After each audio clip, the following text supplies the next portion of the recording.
Get ready. It's about I time. was not. Yeah, you were. Just like transfer to like Your mind. Girls Club. every time. I think you guys Girls Club.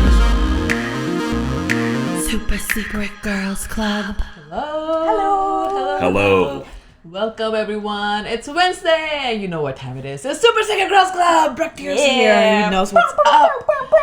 And we have a guest today, Chris. We forced him from upstairs to come downstairs with us. No, they were like, oh, we gave you guys a... Marquetta did a very nice thing in the last meeting we were just in. She goes, to the creative team, if I send you a message about if you want to be on the podcast or not, you have to reply. And I was like, oh, you know what? That's a good point. And so now we replied by being here. Starting the beef. Starting the beef. I love Old it. passive-aggressive Ketty. That was very direct and not passive nor You said, aggressive. per my last message, No, y'all coming to the podcast or no? that is literally not how I said it. I was just very listening. professional. I'm not gonna partake in any of this conversation. But yeah, guys, we're here and we are gonna discuss beef. Beth. Beef. First time I heard that name, I was like, oh, they're talking about the meat? Like literally, and then everybody started talking about it. I had to look it up what it was about. And You thought it was yeah. a documentary about how we treat cows in America? Yeah. I really thought it was a documentary, like a Food I Inc. or have something. Food Inc. Food Inc. is the one. We don't need Enough of another one. those. Yeah. But no, if you guys are joining us, well, you guys are joining us, and you haven't seen the show Beef on Netflix, heads up, spoilers. It's gonna be Also- spoilers. Who has seen beef? Say something. Here comes some beef jokes. Watchdog is here. If you are saying it on the YouTube chat, we cannot see it because we are only looking at the Twitch chat. So if you want to participate and ask us questions or comments that we can read, do so on Twitch. Yes, Twitch, come on over and join us on Twitch. Yeah, we're essentially going to just go over the show. I did a lot of research yesterday. I went through a horrible rabbit hole. There's a lot about the show. Obviously, there's a lot of metaphors and stuff, but a lot of big names worked on the show, actually. So we'll just go over some of them. Angel, I wanted to watch it, but after the David Choe stuff, I don't want to. Yeah, David Choe said some silly shit. What Did did he? David Choe say? David Choe, I believe, is Isaac's character. Isaac, yeah. Oh, is he as unhinged as Isaac? Yeah, I forget what he said, but he definitely said some shit. It was after I watched the show, so luckily, guilt-free watch, Like, baby. what did he say? I don't remember. You got somebody give us a generalization of what he said. Yeah. First time chat. I don't know if we do that here. Do we do that here? We don't do that here. That was the first time. But we do that here now. Conditioning. Conditioning. But yeah, no, it's a great show. Isaac is a character from a whole anime. I love it. He is a protagonist in an anime. Thank God he's a side character here. Yeah, he is a side character here. Before we jump into Beef, how are you guys doing? How's your week been so far? I know we got chillier. It got really cold Yeah. this Yeah. week for some reason. Yeah, my week's been pretty stressful. Yeah. It's only Yeah, Wednesday. I know. We had started watching a show on Netflix called How to Get Rich. I watched It 5 is, minutes and I wasn't happy with it. Yeah, well, it's putting me in the dark place. Yeah. The darkest of dark places. Yeah. Pretty sure I'm about to become a monk. Because people are so rich and they don't know what to do with their money. Yeah, but then you like look at your own bank account and you're like, well, fuck me. God, let Yeah. me... Why are you watching it? I don't know. I gotta learn. So- I gotta learn. Look, the homie Ramit, I'm about to sign up to be on the next season.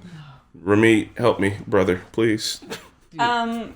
Well, I had the same reaction as you initially Yeah. because it's just like he's not really helping like poor people, you know, like people who like really can't do budget because Yeah. there's nothing left at the end of the month after you pay bills and essentials, you know, and like you're just like helping these like millionaires or like thousandaires Or the It's like, one come lady on. who was mean to her husband. Yeah. So it was a turn off for me, and I kind of didn't want to watch it. But then he actually starts helping. Like, there's this one guy who lives off like a 37K salary in Chicago, and like I was like, okay, this is relatable. You Yeah, know, like yeah. I've been there, Yeah. and I would love to know how he actually helps this person because. There's nothing Yeah. that he can do with this money besides surviving. Yeah, You in literally Chicago. can't. Yeah. Yeah. Yeah. and I haven't gotten like to the point where they Where they're address that. yeah, so. Okay. and he's getting married to his husband, and his husband makes like $150,000, and he's like, I can't just let you keep doing everything. So pretty sure what's going to end up happening to him is he's just going to get a job. Yeah. Like, so he works as a waiter Server. at a server at a drag queen bar right now. Gotcha. So he gets a lot of tips, but we're gonna see. Anyway. I just had like 5 minutes, and I think it was like a trailer. I think when it started the show, or like, you know what Netflix does, you hover over and it just starts playing. And he was just helping these rich people, and it's like, it says how to get rich. They're already rich. I don't want to. You should. Yeah. I would say sincerely give the first episode a try. Okay. It's incredible how terribly people manage their money. Yeah. Also, Like, everybody's I got thought like. I was pretty, like, I didn't know what I'm doing. Yeah. I'm But you know what I'm you're doing. great. Yeah. I'm doing great. I'm doing not super great, but nowhere near as bad as them. Plus, there's people who've got all the student loans. You see the student loans, and you're just like, oh my god. That needs to be forgiven. I used to listen to what was that podcast? It's one of the financial guy, Ramsey. Is it Ramsey? Remy? Oh, no, mind. I've forgotten about it. But those are pretty good. But yeah, I see in the chat that some people have seen the show, some people haven't. So Isaac, he basically talked about very fucked up sexual assault story involving an ex on a podcast in 2012. Oh, Jesus. damn. Oh, wow. So it's coming up now because he's Yeah. been in the show. Well, he was a side character. Sounds like he's not going to get any more jobs after this. So that's going to be that. Fire He chief says says. it's a joke and it didn't actually happen. I think he was. What's the punchline? Well, I think he was trying to tell one of those edgy jokes and kind of fell face forward on it. Look, there's the reason why comedians are comedians is because they like literally practice that skill. Yeah. There's a way to do it and there's a way not to. Fire chief says, my grandfather was a knight. His name was Sirloin. Because we're talking about beef. I love it. So in the premiere, Remy Holt, who plays the kid June, she's 3. She started modeling at 3-year-old. Oh my And God. her outfit was made by her dad actually, and it was like a customized print that had a picture of beef on it. So it was like white with like a beef print on it. It was beautiful. That's kind of sick. I couldn't even tell. I definitely appreciate it about the show, the different economical levels that everybody was at, speaking of how to be rich. Yeah. And also just how Asian American it was without it like having to like say so, you know what I mean? Yeah, Yes. that would be like, oh, it's racism. No, like they just, It reminded me a little bit of, I don't know, this might be, no, it's not racist. I think I can pull it off without it sounding racist. Shang-Chi, like it was able to be this story set in this universe that is very Asian orientated without ever being like, I don't know, without like having to super address it, kind of like the same way like when I'm watching Marvel movies, I'm like, I feel like the ones with all the minorities are kind of going off right now. Like Wakanda's got its whole thing, and then you get this, and it's just like it's like Crazy Rich Asians, but without having to say it. You know what I mean? It's just, hey, here it is, and like here are these people dealing with these things. without her saying like it's Asian beef. It's Yeah, and it's just these people. When he kept saying like Western philosophy doesn't work on Eastern minds, and I kept like being like, that's what he was really focusing on. But then like it never really got into like Eastern anything about it. He ended up just doing psychology. He ended up just doing like regular psychology, just having someone to talk to at the end. It's great. Yeah. I really like that too, and I think it's really important. I feel like since in like 2020 there was like a huge spike in anti-Asian sentiments and like violence. Oh yeah, it can be against- directly drawn against to Donald Asian- Trump. Yeah, and it was awful, but I feel like Asian minority really like kind of like took that like in arts, took it and just like really made like represented themselves, and more so, yeah. many, I feel like amazing films like Everything Everywhere All at Once, this show, like I feel like it's such a great like representation without overtly being about like Asian people here. Yeah. It's just like Yeah. it's just people. It's a just rateable American Yes, story featuring exactly. Asian people, which is like About a rage. Exactly. Yeah. And I feel like a lot of, like, I know that we've had Asian stories in the past, but like I feel like it's just always like kind of like veiled in like mysticism and like we are monks, like it's just like the Asian power that not you get from your everybody ancestors. Yeah. not every Asian person is a doctor, not every Asian person is a monk or a philosopher, like I have great powers in Shang-Chi some or something. people some people are just fucked and have depression and some people are David. some people are Isaac. Yeah. Which So just brief overview. So it was created by Lee Sung-jin, who is a Thunderbolts screenwriter, actually. Yeah. Oh, maybe Thunderbolts is gonna slap. Yeah, and he has written a couple episodes for Dave and Tuca and Birdie. Nice. Love Tuca and Birdie. I love Birdie and Tuca. Yeah, Tuca and so Birdie. music was done by Bobby Acrylic. He did music for Midsommar. Nice. I could hear that Yeah, for sure. and the cinematography was by Lurkin Sippo. He does Everything Everywhere All at Once. Nice. So Oh, yeah. they had big names. So Straight hitters. like straight hitters, like started looking it up, and obviously Steven Yeun and Ellie Wong. What it grasped me was Ellie Wong. I love her. I love her comedy. I've like recently just not before Beef. She came out with the special, and I saw all her specials. And Baby Cobra? Yeah, The first one you saw? she's like pregnant in most of Yeah. them. And didn't know she was a great actress until I started watching. I was like, wow. I want to give a shout out to Steven Yeun, who I think, all right, this is all pure speculation. Hear me out. Steven Yeun fucks with black folks heavy. All right, here's my reasoning. One, he's based in Atlanta. He did all of Walking Dead in Atlanta. You can't pick up on the culture. That's a fact. Two, he was in Nope. Nope and Sorry to Bother You. Two black surrealist movies. All right, and then he's in here and he's kind of broke and struggling. I feel like a lot of black folks can relate to that. I'm just saying. I bet. I don't know how. We need to get him on the podcast and ask him. Also, I had a friend who was doing a movie in Atlanta, and they were like, "I think we're trying to get Steven Yeun on it." Like everybody, that's it. And he was black, so I don't know. That's my conjecture. That's my That's fair. tinfoil hat about how Steven Yeun likes black people. I love it. Or at least we like him. I don't know. That's fair. So He's let's invited to the cookout. Yeah, he's I love invited it. to the cookout, and he knows what to wear. Straight up, guaranteed. Nice. He will. Nice. So let's talk about overall show. What you guys thought about the overall show, and if there was a character that you really related with. I don't know if the Steven Yeun would be the one for you, but like, yeah. For me, it would be because prior to this, like the Normies is my second full-time job. Yeah. So like I was really in a position before this where I would have been there struggling, and I do think, well, I don't feel the way. I don't know. I feel different about psychology now, or what's it called, therapy now, than I used to. But like I could see a lot of that. Like he was just like he had to get shit done. He had to do it on his own, and I think he made some bad decisions, like with the motel. Paul? Well, yeah, Motel. throwing away Paul shit like He did that. so many- That I don't fuck with. But like with the Isaac thing being like, oh, like because he made a small choice with his cousin, like they lost the whole entire family business. And I feel like yes, that is fair, but at the same time, that's unfair, right? Like it's like, yeah, I let him store some shit here, and turns out it was all illegal. Like, how the fuck was I supposed to know that? Was I But supposed then to like? he kept doing the same thing. So that's with it the though. same It feels cousin. like he was like, oh, I fucked up there, and then he was like, oh my god. So now what am I gonna do? And it's like, I feel like for me, when I make a mistake, I want to jump forward fast. Yeah. You know what I mean? It's like, oh, you fucked up, and now, all right, I need to get back to there as quick as possible, because it feels like, I don't know, like you're running out of time. You don't have enough time. You got this fucking your shitty jobs, and you're working so hard, and so he kept trying to get back to that position and just fucking himself up more and more and more and more and more. And then even finally at the very end, where he does get everything in order and has everything right, everything burns down because he used the wrong wires on the house. And it's like, oh, like, one, do I think you're incompetent at your job? No, I actually think you're pretty good. I think you're probably a little hustler. Did you probably just overlook this because you got 100 other different things going on? Probably. And like that speaks to my soul in a way that is because painful. there's so much other happening. So much other shit, like with 80, just so much other shit happening. And like you miss one thing, it's like, oh, that burned down the house. Like, damn. Oh yeah. So definitely. like just like what Marshall said, like what is your one sentence review of the series Beef? I don't know about one sentence, but like do you have a review of the Beef? And again, same thing, like characters that you may have related with. And DJ Degenerate, we're talking about Beef. The Netflix show. series. Yeah. the one A24 produced. one sentence review is probably road rage goes bad.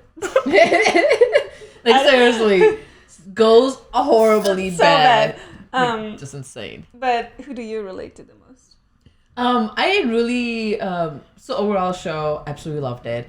I related with Ellie at some points where like when she was working so hard and in the end she just wanted to sell this business, which is essentially bougie houseplants. Like I thought it was much bigger. For like, 10 million. Like 10 million, and she Right. just wanted to like do nothing. And I feel like I'm in a mindset sometimes. It's like I've been working so hard, like I just want to do nothing. Same. Like at all, and I could totally understand it, and I understood her point where I don't know if I relate with it, but I think Steven was also, they're both the same characters, right? Like Yeah. the same characters flipping the coin. One of them got what he wanted, still unhappy. One of them didn't get what he wanted, and he was still unhappy. George said, what did he say about Mia? He said they were like cosmic twins. Yeah. Like like he was like emotionally cheating. He's like, I told her I loved her, but like it was nothing ever physical. And he brought up the idea of cosmic twins or whatever he says. And I do think that Ali Wong and Steven Yeun's character are cosmic twins. Like they don't see it. I'm like, you guys are the same person. Same people, and I see that you both kind of in a weird way get off on being shitty towards each other, but like in a way that it is like escalating. You both clearly have fucking problems, but like them laying in bed together in the end in a super platonic way is like, I'm like, yeah, that's it. Like you guys are the same kind of broken. Y'all are the same kind of fucked up, and you maybe don't realize it in the way that you fuck with each other, but like, yeah, y'all love this shit. Like y'all love being mean to each other, and you need to address like what the fuck's happening. Yeah.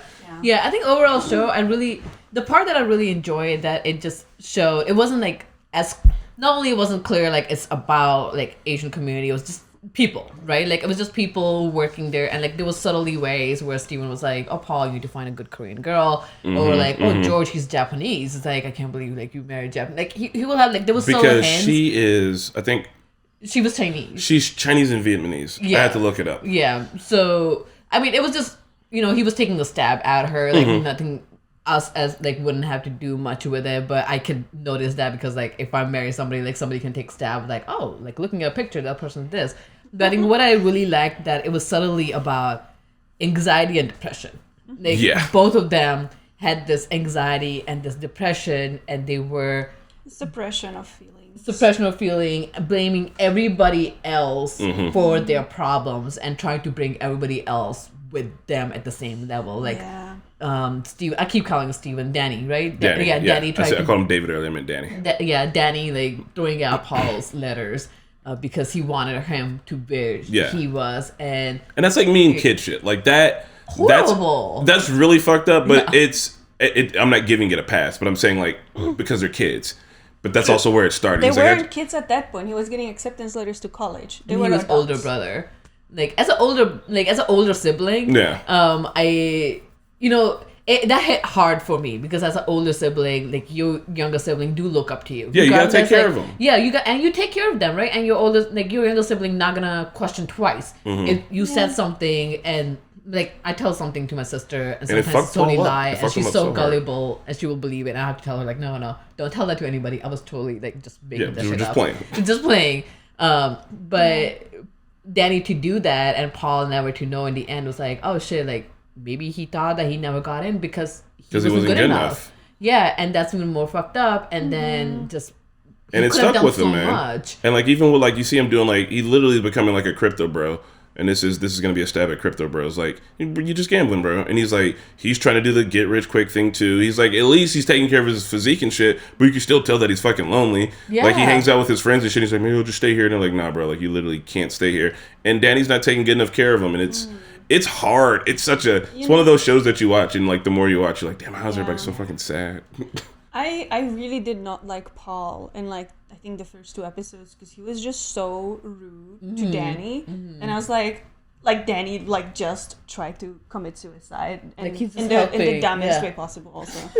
And he literally had to return him. Oh my god. So like, but it's like incredibly sad, right? And like then he comes home and like his brother's so fucking rude to him while like just munching off of his like like he's living in his apartment and just like not paying rent and like then like even though he's like so rude to him, Danny in like the end of that scene is like, you want something to eat? Yeah. I was like, fuck him.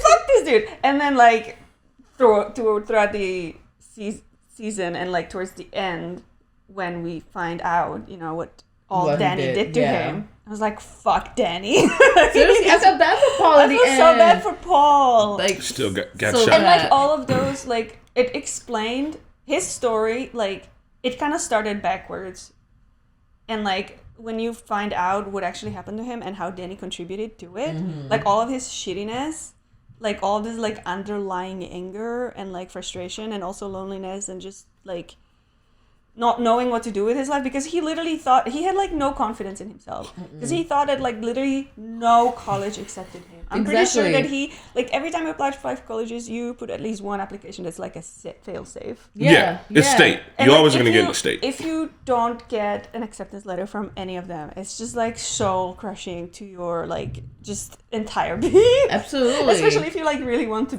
get into academia. Yeah. And on top of that, I'm assuming like when Danny went with Isaac and Paul tried to say so many times, like, really, bro? And then he didn't listen to Isaac. And just like, you're not even listening to your own brother.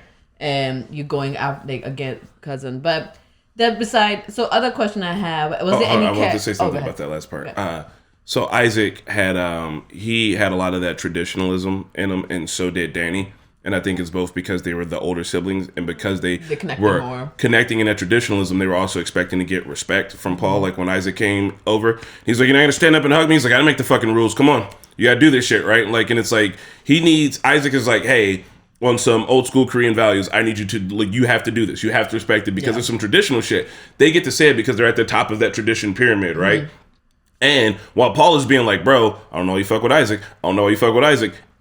I got people in my family that it's like, hey, love you, love to see you at the cookouts. If you want to go do a business together, I can't fuck with you. Yeah. I won't, because I know the kind of shit you get into. And like Paul was saying this, but then like, you know, because Danny's like still rooted in that family, super traditional, no matter what, he's like, bro, this is our fucking family, like we got to, and it's like, but do you? Like, I'm not saying write your family off. I'm saying like, but do you? Right here, right now, like objectively look at it. If he wasn't your family, would you be participating in this? You know what I mean? Yeah. And, So, I'm noticing in the chat a lot of people are confused and they're watching regardless of being warned about the spoilers. Yes. So just answer some like very brief questions. It is a dark comedy / drama. It's really funny, but it's also extremely sad. If you are in a sad boy phase, I think you should watch it. You can maybe, you know, learn something from it and like be It's like good to watch other... I feel like you come out a better person in the end. Yeah. But like it's gonna be hard to finish it, but you should finish it. Yeah. Because there is like light at the end of the tunnel. True. there is. It does hit very hard on an emotional level at the end, but you got to get through it. And sometimes, you know, I found it cathartic to like see other person's beef. Like, I wasn't involved with it, and they were going crazy, and I was just, like, watching as a bystander. I was like, oh my God, they're gonna kill each other. Yes, it is like BoJack Horseman. It's is. like, yeah, it's the same vibe. If you're going through a bad boy phase, I think you're safe. You can watch it. Yeah, there's some bad boy behavior in it that's kind of cool. It is. What's your next one? Is there any character that you guys hated? Isaac. Isaac? Yes. I like how you saying Isaac. Isaac. I understand Isaac. I know Isaac's is... it's hard for me to hate him, but I would keep my distance from Isaac's. Yeah. Like, it's really hard for me to be like, oh, you know what? You know who's easy to hate? Isaac's 2 goons. Those guys are easy to hate. Just because they're... But they were just goons. Yeah, but that's it, though. Like, look, Isaac, sure. Fuck Isaac. But also, damn, Isaac, if you're the dick, you got these 2 balls following you around. Right. These guys are awful, and they're just like... They're out doing their own thing. They're also fucking up the bag, and they're like, you can't be in board shorts and flip flops holding a gun in a ski mask. You made 100 bad decisions to get to that point to follow Isaac and to do the crime while wearing the shirt of the name of the company. I really hate a dumb criminal. At least Isaac kind of had it mildly together. Yeah. True, very true. Except for in picking his I'm gonna goons. Change my answer. Yeah? And it's not that was fast. It's not that I hated those characters, but I think that a lot of this trauma was passed from earlier generation. I think that the parents on both sides were very complacent with like, you know, like you as a child you learn some things that are definitely wrong with, you know, the way your elders are doing it. Yeah. And you can't really steer them away because you're a fucking child. Nobody respects you. Yeah. And then even as you turn into an adult, you are still a child in your parents' eyes. So like it's hard to like assert authority and like try to change the way they think about certain things. And I could really see that being like the root cause of both of their issues. Because like the fact that Ali Wong's parents, like the mom was aware of the cheating and she just kind of like never even talked about it with her husband. and her husband just kind of like, this is not a thing we're gonna ever mention. Which is weird because It's- it feels like open secrets are the worst kind of secrets. If everybody Yes. knows, you just kind of got to address it. Yes. You know what I mean? Yeah. And, then And just, yeah. And if the wife knew and she was like, I'm not getting a divorce over it, then address it and then talk Yeah. about it and figure some shit out instead of just being like, and then like and move on from it. I mean, it's not like you have to divorce or anything, but it's just like let's just openly acknowledge it so we can both actually move on from this, because this is not moving on. What we're Yeah. doing is not moving on, and especially knowing that the child knows, Yeah. then you Yeah. definitely need to intervene. And like, But they didn't know the child, no. yeah, but like when she tried Child to say always it, knows. then another thing is also with Fumi, like Yeah. learning about what she did with Paul, like, and she's just like kind of like holding it against her at first for her own, benefit, but then she just turns it on like, it's fine. You just never do it again, right? Yeah. It's like, come on. Yeah, I'm not sure if Fumi. So I don't know if I hate any characters. I don't hate anybody. I think every character made like decisions that were probably stupid, and Yeah. in hindsight, maybe I would have made those similar decisions too. So it's kind of relatable. I'm not sure. I wasn't a big fan of Fumi in the beginning, but I didn't think she was holding against her. But I think she didn't want the marriage to fall because in the end of the day, she was getting Ellie's money. Like, Yeah.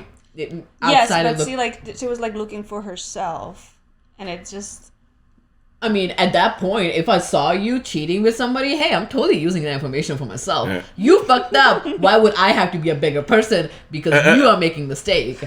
Jordan kind of sucks in the way Yeah. that she gets to be this billionaire who literally Oh my is trying to God. cherry pick Asian women. Like she She kept just was being like, the "Oh, is that like an worst. Asian thing? Okay, I oh, hate her. Oh, is that like an Asian thing? worst. Oh, is that like an Asian thing?" And then finally ends up stealing her brother's fucking fiance.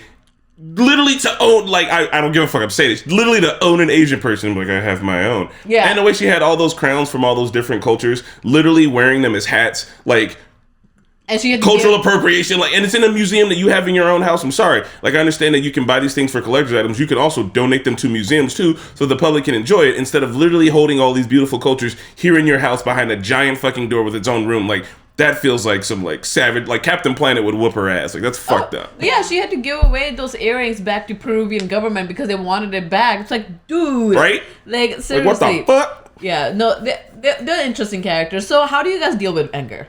Like, if you, like, do you escalate it to the point where, hey, you did this shitty thing, I'm gonna do shitty thing back to you? I guess it depends on, for me, it just depends on who I'm angry with. I feel like I've grown to the point where I don't, if I'm kicked, I don't kick back. I try Yeah. not to. Yeah. Like, I've gotten better at it, but as a younger, I think when I fought with my siblings, it was always like, well, you started it. Yeah. Let's continue doing it. And oh god, yeah. yeah, there will be passive aggressiveness, but I feel like I just don't have energy Yeah. for that anymore. I grew up fighting because it's where I lived at. It's just what you did. And Physical? so, oh yeah. So I got really used to solving a lot of my problems just with violence. And I know that this sounds weird, but it's just what you did, right? Yeah. And then I remember when my mom had my sister that like she'd be like 3 or something, just getting on my nerves. We're 8 years apart. So like I will like if she's 3 and I'm 11 and she's just like doing something, I think I pushed her down once. My mom was like, "What the fuck?" She was like, "Makes you feel like a big man? You're gonna push down this 3-year-old?" She's like, and I was like, okay. I started to understand, well, violence isn't literally always the answer. And then still kept fighting, and I moved down to Indianapolis, and I got into like 3 or 4 fights my first year living here. My mom was like, "What?" Like she was like, "It's just the way we did things. It's Yeah. just that's how you solve problems." And then starting to learn like, okay, that's not it, right? Like I had to literally be taught that like indirectly. And then I think the last fight I got into was like 2013 maybe. It was at a party and some kid like, well, he pushed his girlfriend because she was dancing with me. Yeah. And then I was like, "Hey man," and then he like pushed me and he's like, "You fucking dance with my girl," and I was just like, man, I was having a really bad day. I was like, well, with this kid's ass, he pushed me, he had it coming. And then after I left that party, they beat up it was a weird party. They beat up this other black kid, this like skinny kid. I was like, what happened? And like they found somebody that looked like you but way smaller. They whooped his ass, and I was like, okay, so I was like, you know what? I'm done fighting. I'm old now. Yeah. I'm gonna get fucking shot. This is stupid. So I just like kind of was. Now I try to, when I'm mad, I try to internalize it, teach myself a lesson, and then I try to externalize it and like fix the problem and do that. There's no point in like beefing with people because it's pointless. Like if you're the kind of person I need to beef with, then I'm just gonna cut you out. Like I absolutely just won't have to deal with you. And like I don't like. I don't know, like just being like, oh, we got to win over. Like, what's the point? Yeah. You know what I mean? Like, Yeah. even me and Pat were talking about it. Pat was like, yeah, we just need to, Pat says crazy shit. He was like, we just need to have a war in America and like, we'll solve all the problems, right? So what, Civil War? A civil war. He's like, we just have a civil war, we'll my solve all the God. problems, everything will be better. And I was like, Pat, if me and you have a disagreement, right? Like, you say this, I say that, and we get into a fight and you win. Am I satisfied? Like, have you proven anything? No. Like, it doesn't, like, getting into a physical fight or even like a verbal argument or like arguing about something or being petty about something for a super long time doesn't actually solve the problem. The only thing that solves the problem is a very long, boring conversation. And I think this show really showed how like unproductive anger is good. I think anger is like a healthy emotion if you can manage it.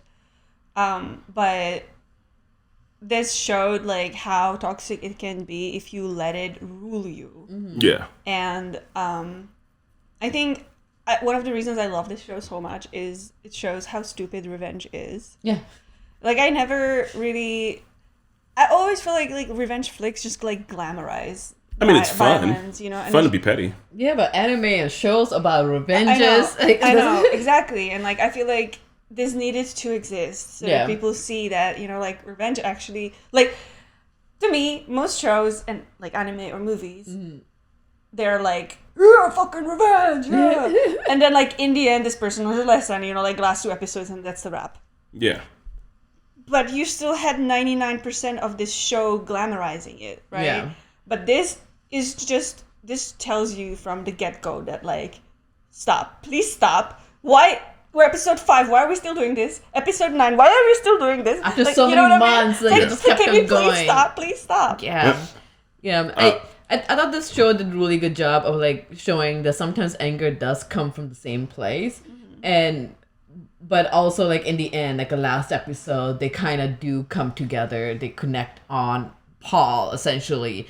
And they really become compassionate, but also show that you could also bring compassion from the same stem as well. Like if you had just looked at it a different way, you just taken one action differently, the things could have been so different. Yeah. I've never taken revenge on anybody. I don't know. Man, you're missing out. You just gotta do small petty shit for a long time. I've done revenge. Like I've done small. Well, I can't remember any of the small petty things, but I've never been like, oh my god, I gotta come up with the scheme to like take a revenge on somebody. You have done it? No, not like that. No, it's just like a one-time thing and it's over. Yeah. I used to be notorious for never forgetting things in a very petty way. I've let that go. It's pointless. Nice. I love Holding on to shit. Mercer Danny Cho. I must pee on the carpet of certain someone. World famous. Send me a message on Instagram and I'll answer that question for you directly. Yeah. Watchdog. There's a place that charges people to go into a room with breakable stuff and charges extra to blow up. Also, I forgot the name, but it seems pretty neat. We talked about getting a boxing bag here to take the anger out. Never really did. Would have been still nice. And to world famous, I would say the way you keep people from dominating you without getting revenge is don't fuck with those people. Literally, if someone wants to dominate you and you don't want to be dominated, you remove yourself from it. Like, let's say I'll choose Nika. Let's say Nika was a person and she like is always trying to dominate me. I would literally either ignore her or find a way to never have to be around her again. That's it. And if these people are in your workspace, then it'll just be like, okay, what I've decided is that if you're my boss, then you get to tell me to do these things. Anything outside of that, fuck you, I'm not doing it. You set up your bounds. Yeah. And you just literally live by that. And I'll be fucking fine with that shit. Yeah. Also, revenge will dominate you. So. Yeah. Yeah. If you choose to get revenge on a person, you're literally, even if they're not dominating you, you're still focusing so much time and energy on this one fucking person. That's why I said these motherfuckers clearly love each other. Like, if every time you get the chance to just take somebody down, you're doing it, it's like being kids and like pushing the girl that you like or like some shit like that. And it's like, y'all got to figure something else wrong with y'all. So so this question was interesting. Do you have any take on difference between beef and feud? Like, do you believe those are two different things? A feud, I feel like So this is what Lee said. Feud sounds fancy. So he's like, fight can be a beef, but beef isn't always a fight. A feud is always a type of beef, but some beefs aren't feuds. Okay. For example, I have beef with this question, but it'd be weird to be in a feud with it. This is the first time my brain has had to make these distinctions. I think beef is small. A feud is Family feud. A feud is an internal war being raged, usually with a small group of people versus another. Doesn't have, like, Family Feud, like, I don't know if you guys are familiar, there's a family notorious for having a feud down, I think, in Kentucky. They're the Hatfields and the McCoys. I know. But like a Romeo and Juliet? Yeah, I don't know, it's some country ass shit. Like, Oh. one Hatfield and one McCoy pissed each other off 100 years ago, and still to this day, they won't fuck with each other. They'll just be like, Damn. I was fucking McCoys, I don't fuck with them. Only good Hatfield's a dead one, fuck him. And it's just like, yo. So that's a feud. That's a feud. That's some ongoing, ingrained in you from birth. Generational. It's essentially racism, but against a family. And it's like, why? And it's just like, you can't trust them. They're fucking sneaky. It's like, what? A feud is, feud permeates. You don't even know why you're mad anymore. You're just like, I'm supposed to hate them. So That's I do. funny. I think feud is much more serious and much more irrational than beef. Yeah. Like, I feel like beef is like Small more shirt. impulsive. Yeah, you can have beef with your friends. It will come and go. You can have a feud with your friends. Yeah. You guys thought this was a different, like, this revenge tragedy was different from other revenge stories that we have seen in the Yes. past? Yeah. And how so? It didn't glorify revenge. I already said it. I mean, it ends positively. Like, all right, so for one, I like to think about, like, John Wick is clearly a revenge story, but let's keep in mind God, it's going that- on for like that 4 we're in the fourth movie now. John Wick is living a absolute miserable existence. I don't think he's really good at it, but is he happy? You know what I mean? Like, there it is. Like, sure, it's entertainment for us, but, you know, with each installment, my guy's missing you guys have seen up to the third one, right? Yes. My guy's missing a finger now, you know what I mean? Like, it's literally chipping away at him. The revenge is taking away from his life force, and, like, you know, you can't do that. You can try, but what revenge? Everything you hear about revenge is always like, don't do it. Watchdog says, I was hella petty in my teenage Watchdog years. There was this guy who used to bully me. I was tiny back then. One day he left his backpack unattended, and I went down to it, destroy his homework, change his answers, break his stuff, etc. High school was a crazy time for me. No, that's some good shit. That's good. great. That's some good shit. Homies bullying, get them That's back. good. Yeah. I mean, Hey, that's like, it's fine. like if somebody was fucking with me like this now, I would probably like go to them and be like, are you okay? Can I pay for your therapy? I'm concerned for your well-being. Also, fuck you. Yeah. No. Like, and I don't know. I can't stand when like adults act like kids. Yeah. Oh, seriously. I just can't stand it. I think that's where the problem is. Like, when the kids are acting, like, that's fine because they have so many years ahead of them. They will learn. They will make mistakes. They will learn. But when adults do it, it's like, have you not learned anything from your past? Because now I'm at a point, like, if it doesn't make me happy, I'm not dealing with it. Yeah. Because Straight up. like, I got enough going on. yeah, I don't have time. I don't have the energy. I really, like, don't want this on my mind. And if it's something's on my mind for so long, it's like, okay, I need to squash this because I literally cannot give you any more energy of this. Exactly. Yeah.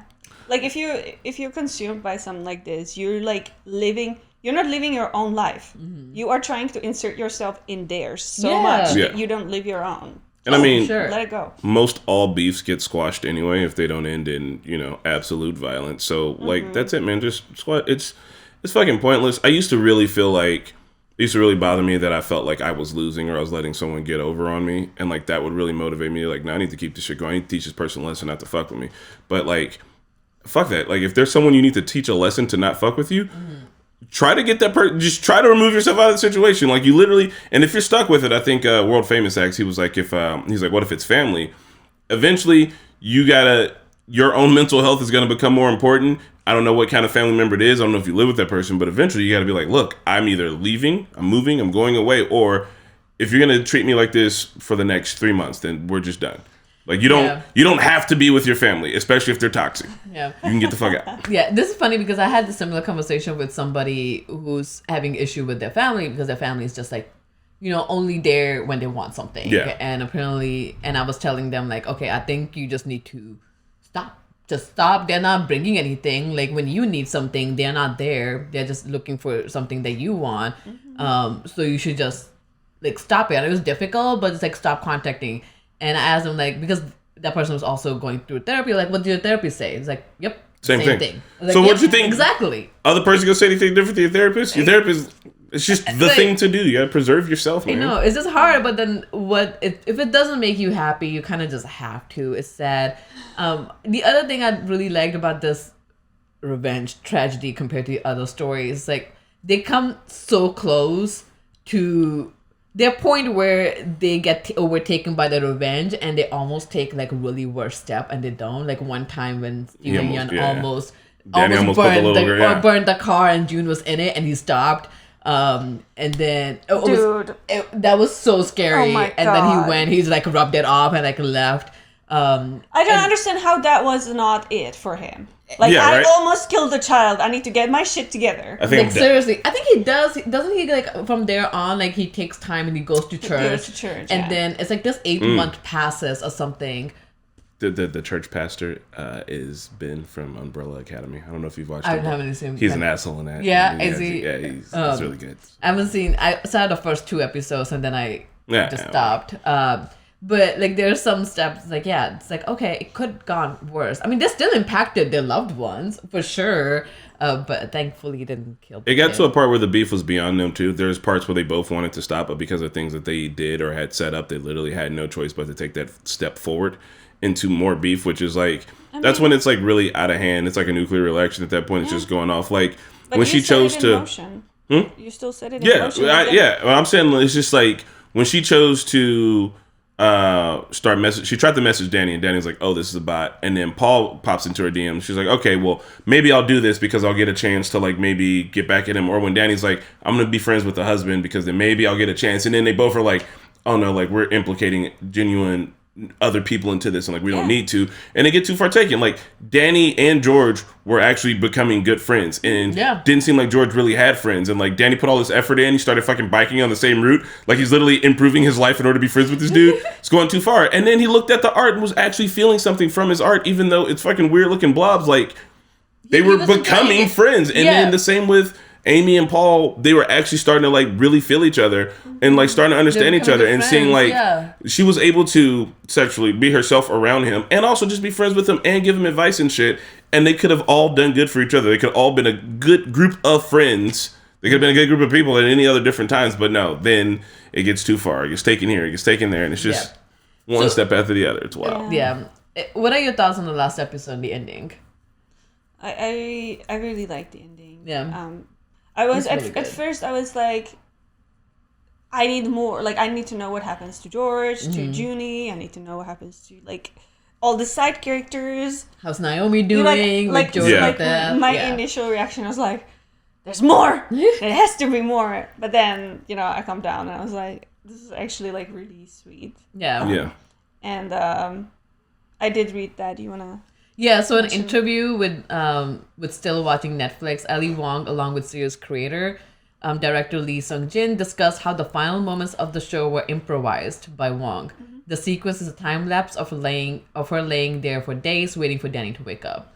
So that was improvised. So she wasn't supposed to like crawl up on him. Nice. And okay. then the cinematography, like he came in and he slayed the scene. Yeah, absolutely. Yeah.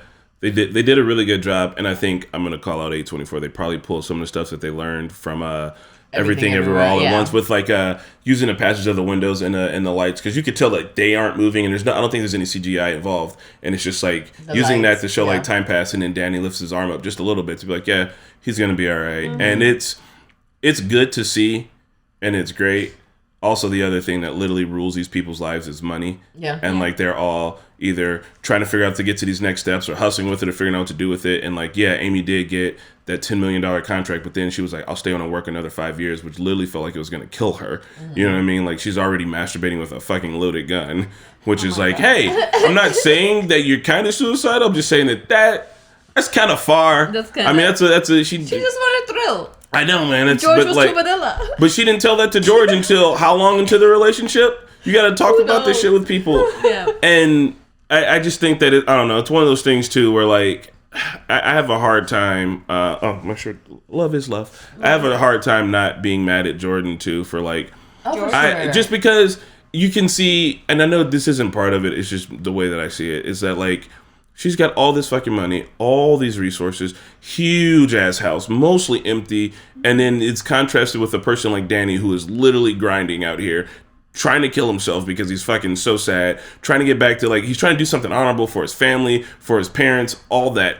And he's just trying super hard. And you see all of that shit, and it's like he's getting nothing for it. You know what I mean? Even as a contractor, that lady was like, I don't like him. He's annoying. And it's like, damn, he's just like every single inch. He's trying to get an inch, trying to get an inch, trying to get an inch. And it feels like, I don't know, you see that contrasted with like how well she's doing. Not to say that she didn't work hard for what she had, but just like she has so much and he has so little. Yeah. And they're in such close proximity to each other that it's mind-boggling. Yeah. Yeah, that's what always makes me think like they're literally the same coin, just flip of it. Like it could have been either or. It could have been opposite. I loved the last episode. Absolutely loved it. I love when they took those berries and hallucinating and they were both talking. Juniper berries. And they were just both talking. You couldn't tell who was talking what, and that kind of made them look at each other. It's like, okay, where you came from, I understand what you're feeling. Essentially became one person. Yeah. That was really sweet. An ego death, if you will. Stripped them. Yeah, exactly. Like they were completely like, just their souls were out. There was like nothing else. And it was great. I love when it like hard cut into the morning off.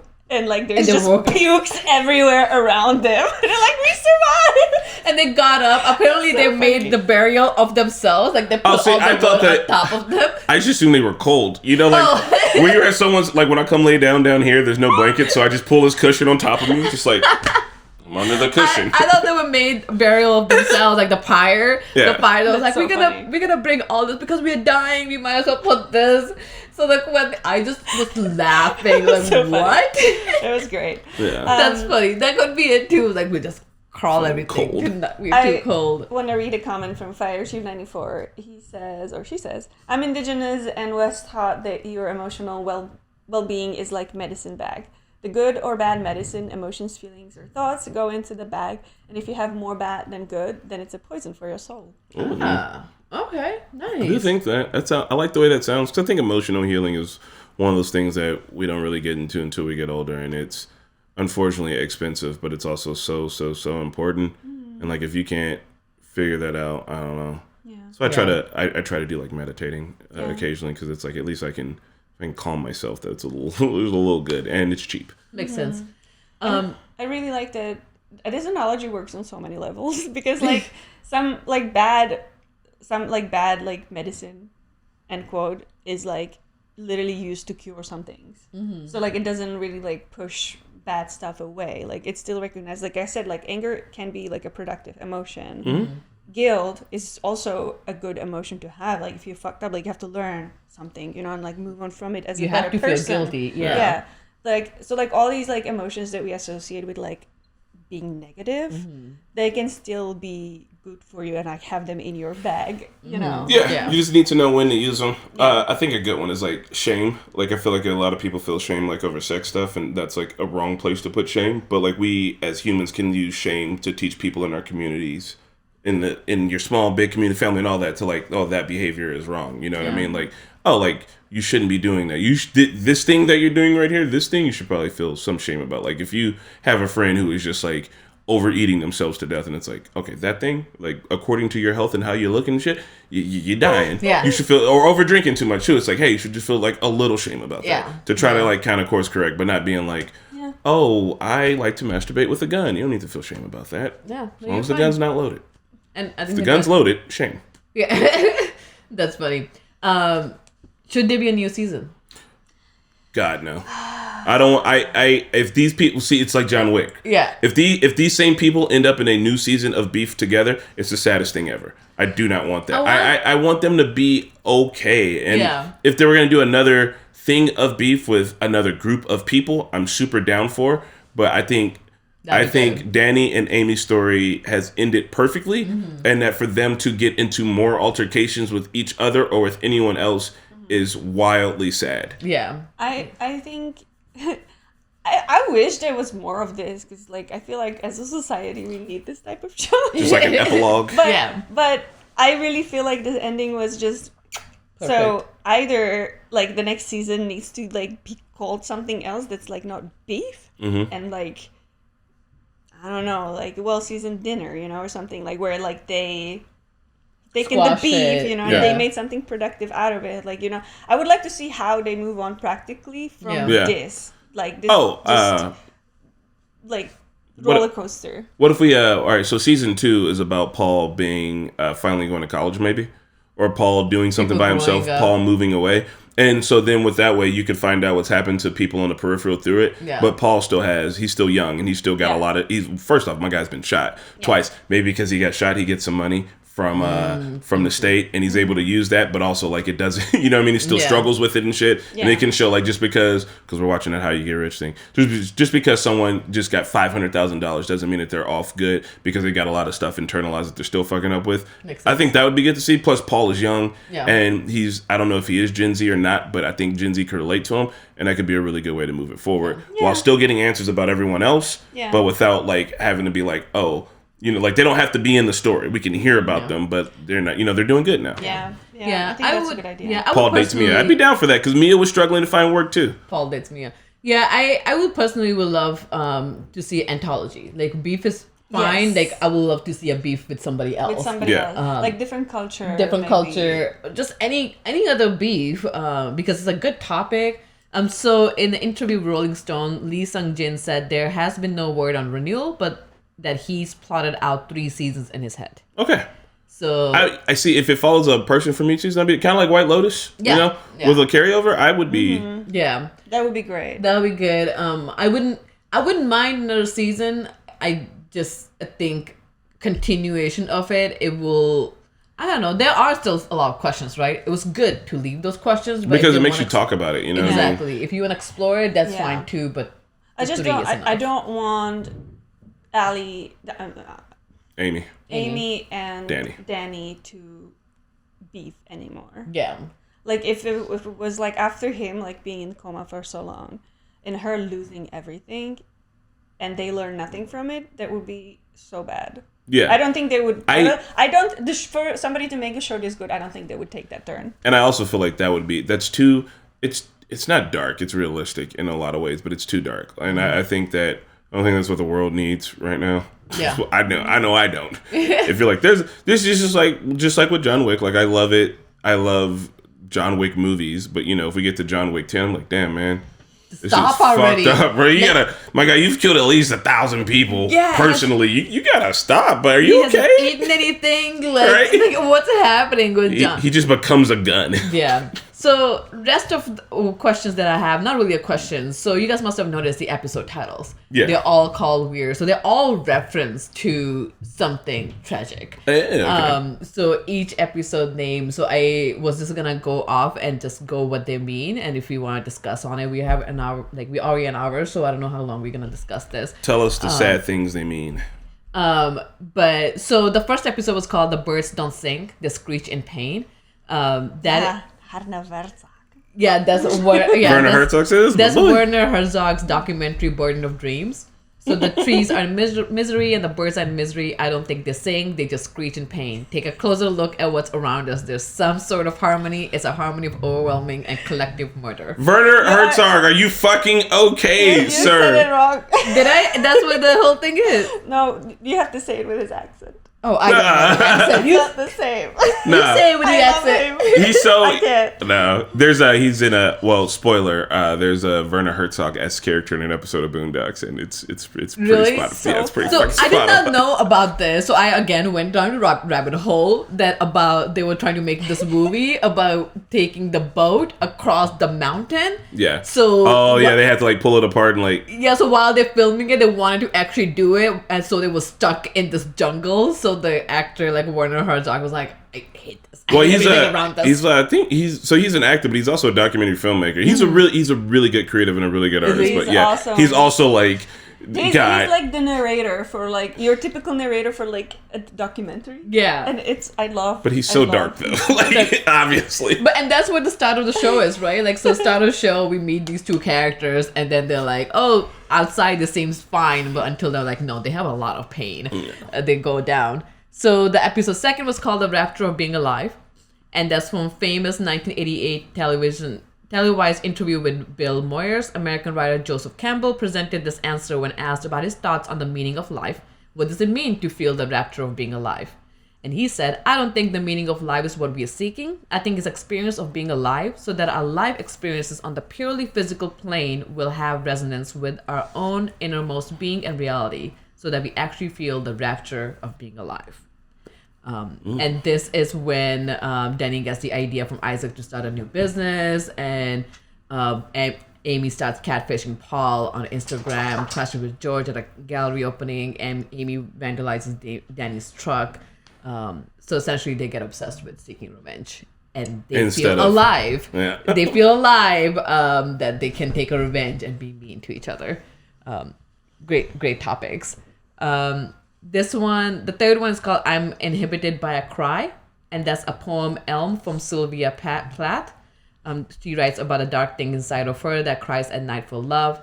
I'm inhabited by a cry, nightly it flaps out, looking with its hooks for something to love. Oh my God. Yep. Sylvia Plath. She died at the age of like 24 or something. She put her head in the oven. Yeah. Oh my God, what? She attempted multiple suicides until one day it worked, I think. So how do you even do that work? You turn it on and just stay there until it gets... Gas oven. God.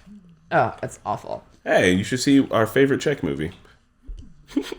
There's a bit with an oven. Don't worry, no one dies. So episode 4 is just not all at the same time. This is the episode where she's at a conference and Amy's like, we can have everything. And so Betty Friedan, she was a feminist author, and she was asked the same question in conference, and she says, you can have it all, just not all at the same time. So his question was very different, what she answered them compared to Amy. It was like, we can have it all. It's like, just not all at the same time. like, Amy, you can't. You're dealing with a lot Well, of but it. you could also see when she was answering that she didn't believe it. Oh, yeah. Yeah. She was Just putting selling on the the dream. biggest show of a lifetime. Yeah. And that's a sad part, right? Like, I think with everybody, it was like, oh, I can't have it all. Just, you can't do everything at the same time. So that's for sure. Like, you can have it all, just not at the same time. The fifth one was Such Inner Secret Creature. And that's from a quote from Iris Murdoch's novel, The Sea. It's very long. I'm not gonna... I could Read The Sea if you get the chance. I will go back. Episode 6 is We Draw a Magic Circle. I love this one. This is an extract from Ingmar Bergman? Yeah, Ingmar Bergman's Hell film, yeah, Seven Seal. Through a Glass Darkly. I don't know if you've seen that movie. So he says, we draw a magic circle and shut out everything that doesn't agree with our secret games. Each time life breaks the circle, the game turns gray and ridiculous. Then we draw a new circle and build a new defense. It's another famous filmmaker, Swedish, I think. He's got this movie about death playing chess against a man. I haven't seen it, but it's one of those, like, you have to watch in film school. I didn't watch it. Ah, fair enough. Yeah, this one's essentially where, like, you know, when Amy, like, Fumi finds out that Amy cheated or whatever, like, they just blame everybody else instead of themselves. Yeah. The 7th was called I'm a Cage, and that's from Franz Kafka. Czech boy. Yeah. My friend. I'm a cage in a search of a bird. Essentially, that describes humans as empty vessels who are constantly looking for meaning. I love Franz Kafka. Like, when I went to Prague, I had no idea he was from Czech until I started seeing things like, wait a minute. It's so Kafkaesque. Yeah. Now I'm gonna go into episode 8. That one's really long as well. It's called The Drama of Original Choice. It's from the book The Ethics of Ambiguity. Oh, is that the one where they were talking about the parents in this one? Yeah, white skin, hook nose woman. It was so scary when she showed up. That the misbehavior as a child. I was. I absolutely hated that. I was so scared of that face. I think I dreamed about it. Serge said he hated it too. I was so unsettled by it. It was very unsettling. It came out of nowhere. I was did. watching it and I had to like stop and go back. I was like, wait a minute. Am I looking at a wrong person? It's like, oh no, it's I mean, Amy. I definitely get it too, because like her shame, like as a child lying. I remember lying as a kid and like just feeling so guilty about it. And you're like, oh my god, like, you know, you're a kid, so kids fucking do. But then like her knowing that her dad cheated and not telling her mom, that shit had to eat with her. And then her being like, oh, I want to have like weird sex, but I can't like openly do it, or I can't talk with anybody about it unless it's a stranger off of Craigslist. And you can't see my face because you will know who I am. And I mean, I know, not a kink shame, but I mean, we weren't even that dirty. Like, I don't know. You got to talk with people about this shit, man. Otherwise, you go around imagining that you're a fucking witch and no one loves you and you can't be loved because no one can totally know you. And then you become a fucked up But it's like human. ingrained as a kid, right? Like, it's like you will think if as a kid you always were kink shamed or just told that like right. Yeah, so you know how would those things you got to keep it secret. You got to Yeah. grow up with all these secrets, and I think that's like bad. Yeah. Yeah, and I think she did try to talk to George. Like there was time like in episode 1 or 2, and Joe was like, "What's wrong?" And she like tried to open up, and George like changed the. No, thing. because George emotionally couldn't get there either. She's just like, I'm so. He's like, people are sad sometimes. It's like, George, bro, listen to her. There's clearly something deeper there. Hey, first time chatter, shout outs. Thanks for watching us on YouTube and now being here on Twitch. Woo! Thank you. But yeah, like George just he wasn't ready for that. And it's while she's doing that, it's like you really just need therapy. Like you just need someone to talk to you that's gonna understand you. You need to. That's what you need. And I get that you're trying to do that with George, but maybe he's not the guy for that. Even in therapy, Amy didn't open up properly. Like when she was wanting to do it. And the therapist kept being like, yeah, I was like, can open up. Therapy could tell like there was something wrong, and she was just all like, oh, like I think there's something wrong with the marriage, but not saying like you cheated, but you kept saying like maybe George is cheating on you. Like, dude, why? Like you say something as well. But yeah. So episode 9 was the great fabricator. That its attachment is a great fabricator of illusions. Reality can be obtained only by someone who is detached. That's by Simon Well, Gravity Grace. Essentially saying that in order to fully accept reality, you must experience a form of loss. And that's when the episode 9, like June gets kidnapped and the whole ship went down. And then, yeah, like Paul tells George that she cheated. And the last one was a figure of lights, and that is in the alchemical. One does not become enlightened by imagining figures of light, but by making the darkness conscious. C.G. Jung, he writes how in order to move forward, we must first tap into our darkness. And that's, what is this, alchemy? Alchemical. Studies? I didn't even know that was a thing. oh yeah, people tried to do actual alchemy back in the day. Did not know that was a study. Yeah. It was wrong. So it's on volume 13 he said this. C.G. Jung was like pre-Freud. Yeah? Oh damn. Yeah. I went down a rabbit hole looking through this, and then I was started looking myself, and I was like, I'm pretty sure somebody did the research on their own, and somebody This is did. a video essay material. Yeah, you know what I think this is going to lead to Yeah. is while we were at Office Con, they Rainn Wilson, Dwight has a book about spirituality that we got in our bag for free, and I read like the first couple of pages. I don't know, maybe I'll read that. Maybe Dwight will have some insight, some great insights to life. Yeah. I In the white voice. Love it. I feel like I really miss like going to college because I was able to like take weird classes like philosophy and things like that like are completely useless for me in like my career life, but they were like really enriching for me personally. Yeah. And like I just don't prioritize that enough. So I really would like to read more philosophy books and things like that. But I think it's also like when I was reading this, right?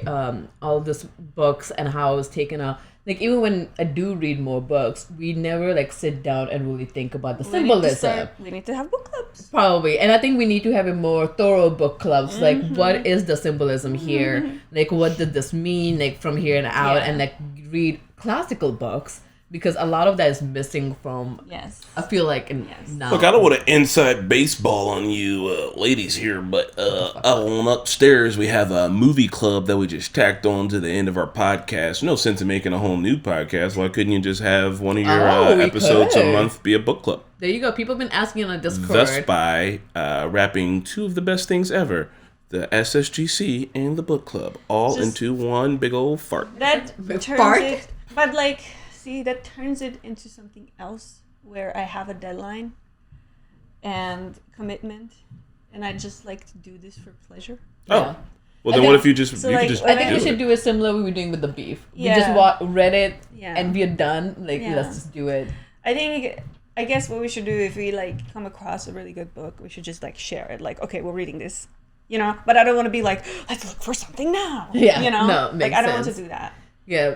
So Mercer, he's following along the movie club. Thank you Nice. so much for doing that. There was a blackout in here at 3 a.m. the other day, and I was on the rooftop with popcorn and snack with beef night car chase on God. and listening to Normies podcast where Chris talks about neighborhoods cucking, and it was oddly relaxing.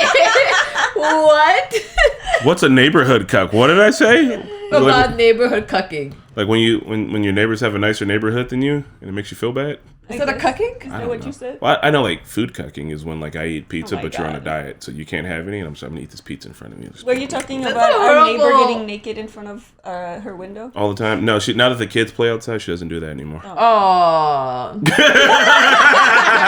That's sad. She's gonna hear this one day and be like, I hate those people. She needs to be friends with her like a normal person. Like, hey, can you just fix your window situation? Oh, Breck dear, it was on a podcast about getting revenge by cucking. Oh, yeah, no, yeah, that's what. Oh, yeah, I said I would, I remember.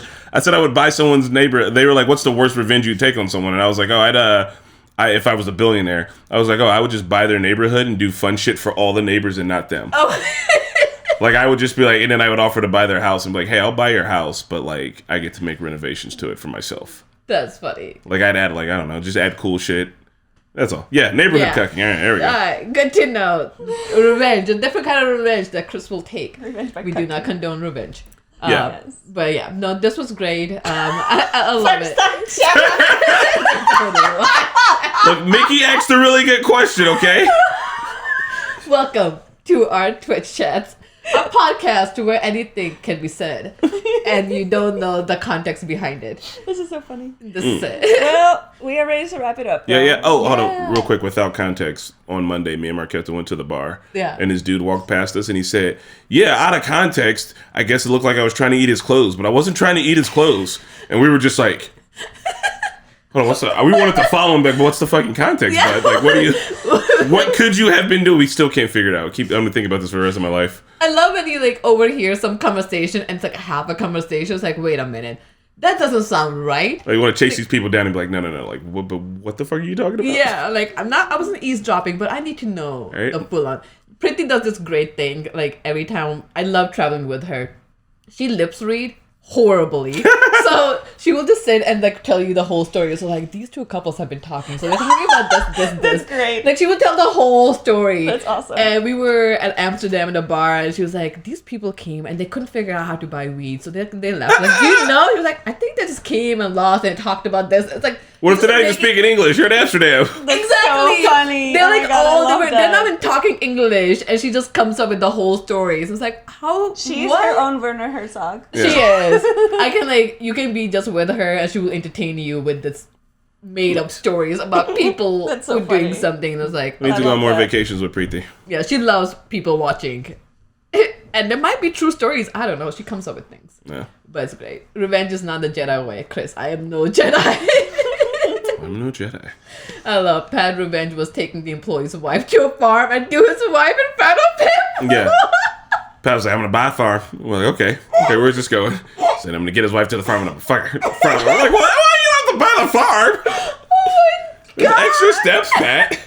This is alarming. Why do you need to buy a farm? I don't know. Can I just, I don't know. that's questions that Mickey said that he would hire somebody to drive in front of them and brake check them until they get rear-ended, and then he would just wrap the person up in court for as long as possible. And then when the person got out of court, he would just do it again. He's like, yeah, I just make sure that person would stay in court for the rest of their lives. Okay. Well, So I boys think have the problems. boys need to go to therapy on their own. Hey, Mickey asked it, all right? I feel like neighborhood cucking wasn't super bad. Just imagine if there's a carnival outside of your What house was every day, but Spidey's you weren't answer? invited. I forgot what Spidey's was. Oh my I have to God. re-listen. This got dark. I wish we ended the chat when we were gonna end it. Yeah, we should never keep on going when we say we end it. So we're gonna rate someone, Spencer? Yes. Yes. All right, guys. Thank you so much for Yeah. joining for Beef. We'll be back next week, and we'll be back tomorrow for One Piece. You understand? And we are rating Tom in Boston. Stay for the rate. Tell them when we send their regards. Bye, everyone. Get ready, cause it's about time So sweet. for you to speak your mind. Secret Girls Club. Secret Girls Club. secret girls club.